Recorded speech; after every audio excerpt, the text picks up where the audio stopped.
about play style and those kinds of things. You saw that today in your team despite the end result? Yeah, I thought they played hard, man. I thought you saw how important the game was to us.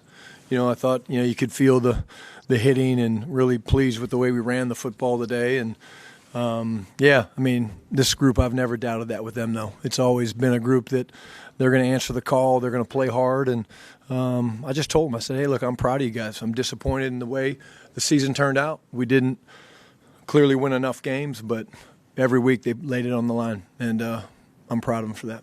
Talk about momentum going into next year, but you finished the year losing 4-6. How can that be a possible momentum build? Yeah, we got to look at it, and see what those issues were. Now that the season's over, we'll go back and we'll look at everything with a fine-tooth comb, if you will, and we'll break it down into all the different areas that you need to in terms of offense, defense, special teams, running game, situational football, third down, red zone, all that stuff. And there'll be things. There's always things, and things that we have to address. We'll prioritize those, and we'll focus on getting better. Clarence Hill, as Cowboys, can you use this bitterness as a motivation? Yeah, always. I think, anytime you come up short of goals, there's motivation. I think these guys are hungry. We have the right type of guys. There's no question about that. We did some good things this year.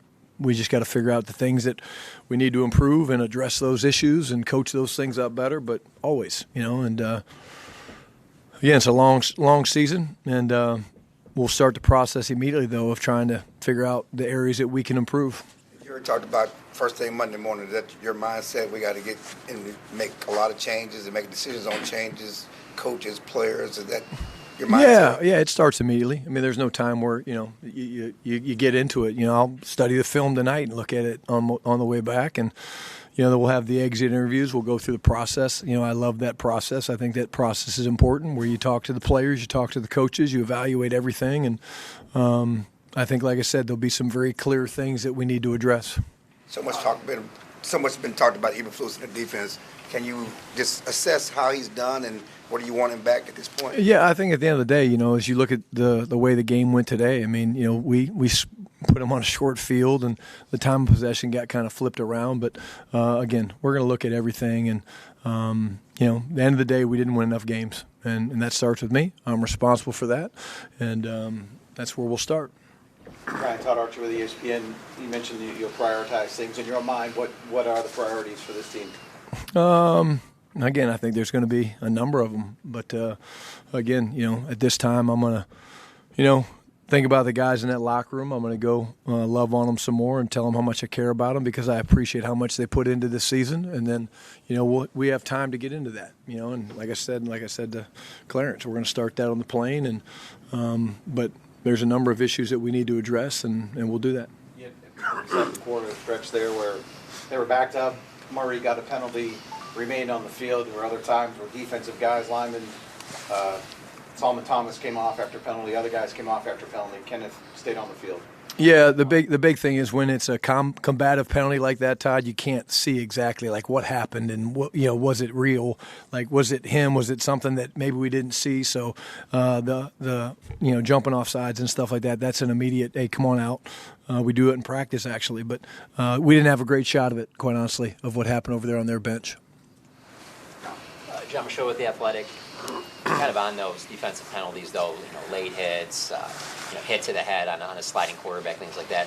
How disappointing is it to still be seeing stuff like that in Week 18? Well, again, I think, we have to look at it. I do think that the hit to the head, I do think that he slid a little bit late. That's always going to be an interpretation. They're always going to make a decision to protect quarterbacks, which I obviously understand and probably agree with. But, the biggest thing is some conversions that we gave up on third down, PI penalties and things like that. It's some technique stuff that you got to clean up. But at the end of the day, it was there's a lot of flags out there today.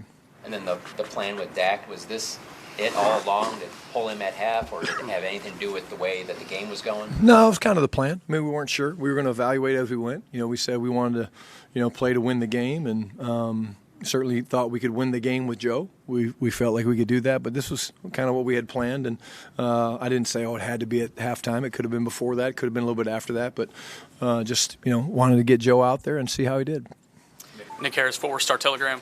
I don't know last year the review process, if you guys did a complete review once you were hired as the head coach.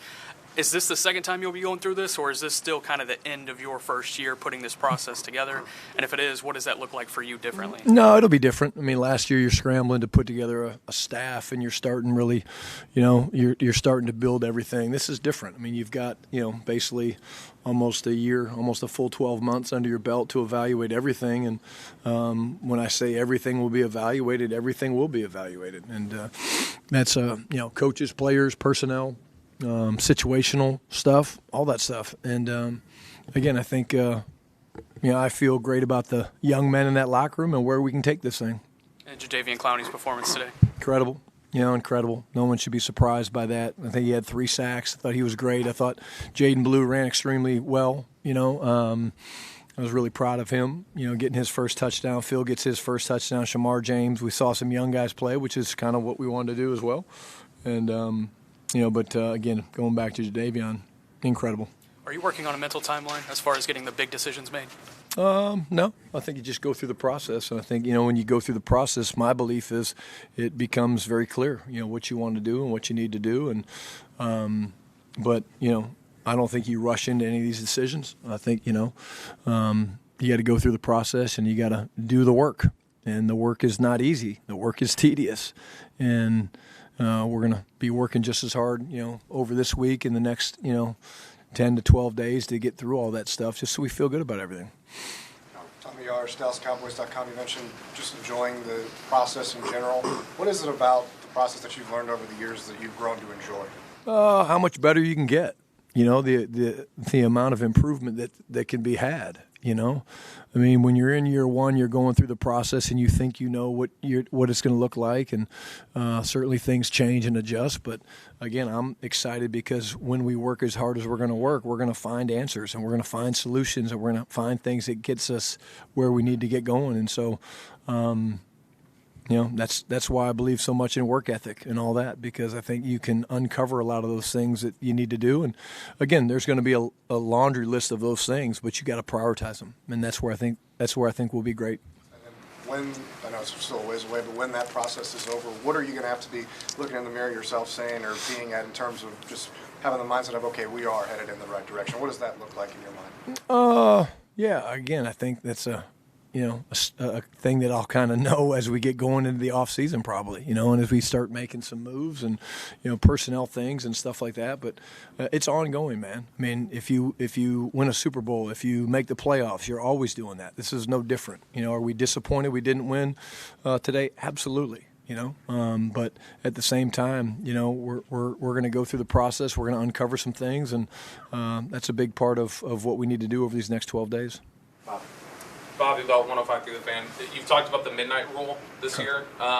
When you talk about the broader scale of a season that doesn't go the way you want it to, how do you apply a version of that to where you're not dwelling too much on that? Well, the midnight rule applies for today's game, but then again, I think it goes back, Bobby, to the process, and we're going to break it down to the finest things. I mean, first quadrant, first 4 games, and we're going to do everything. The way we practice, the way, we did the draft, the way we did the offseason program, into the way we even game planned up into this game.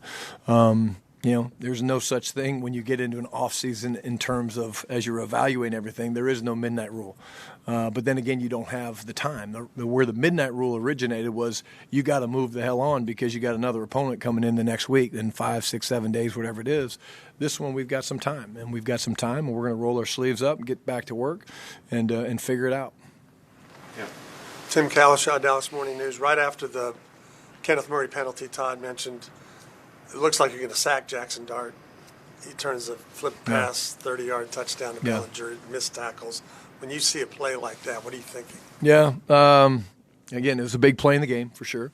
I think just got to find a way to get the guy on the ground. It was a really good pass rush, and he kind of broke off. And I think, one of our players actually picked another guy trying to make the tackle. But it's football. And, again, big play in the game. But unfortunately, there was more opportunities than that to go and win the game. But, unfortunately, those are the plays that when you're winning, you make those plays, Tim. And we didn't make those plays, and that's why we came up short. You haven't said much about the record this year because there's always been another game. Now that there's not, from 7-10 to 7-9-1. Are you surprised there's not more of a bottom line improvement? Yeah, I'm disappointed. Yeah, of course. Absolutely. And again, the question is why? We need to look at and figure out why. Did not think that we would be 7-9-1. I didn't think that we wouldn't be in the playoffs. I expected to be in the playoffs and competing for Super Bowl. We did not do that. That starts with me, and I understand that. But I can promise you this. We're going to get to the bottom of it. We're going to work our asses off to figure it out, and we're going to adjust and make changes that we need to do to help us get there. Okay.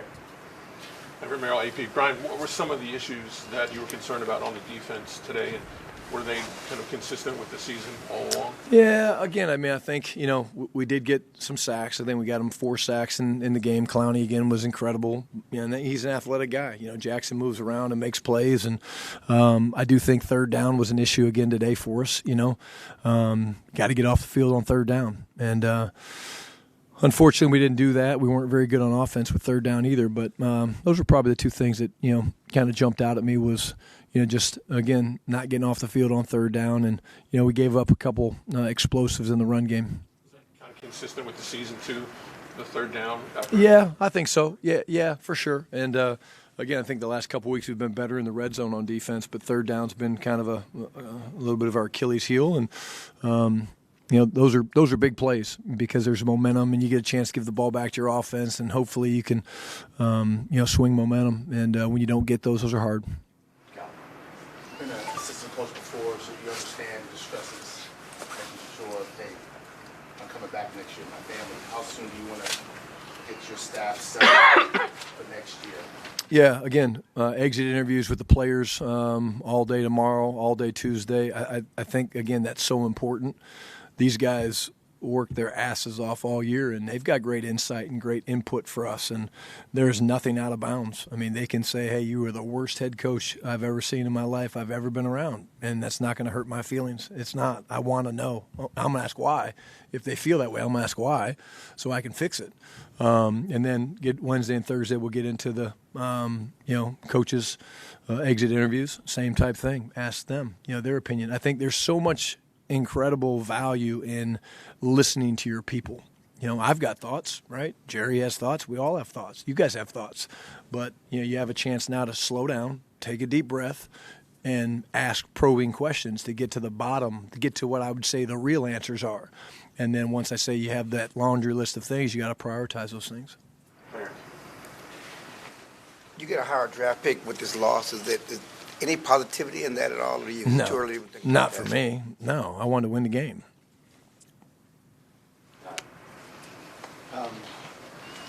I don't know how, this is going to be pretty blunt, but what's the case that Matt Eberflus should be back in 20? I mean, he allowed the most points in team history.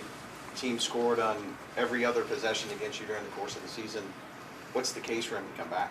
Yeah, again, the case is going to be the case that's made when we look at all the stats. We talk through the issues. We get through the exit interviews with the players, and again, I've said this many times. Flus is a really good defensive coach, and but we're going to go through the process, and that's with everybody, starting with myself and to Clayton and to Nick and to Flus and the players. And you take this time that you have now. We have time, and the players understand that we're going to have these meetings, and there's going to be a lot of real hard conversations in a good way. We try to give them feedback, and they give us feedback. That's important, but at the end of the day, until we get all that information, we can't prioritize what we need to fix, and more importantly, how we're going to fix it. All righty. Thank you. Thanks, guys. Happy New Year.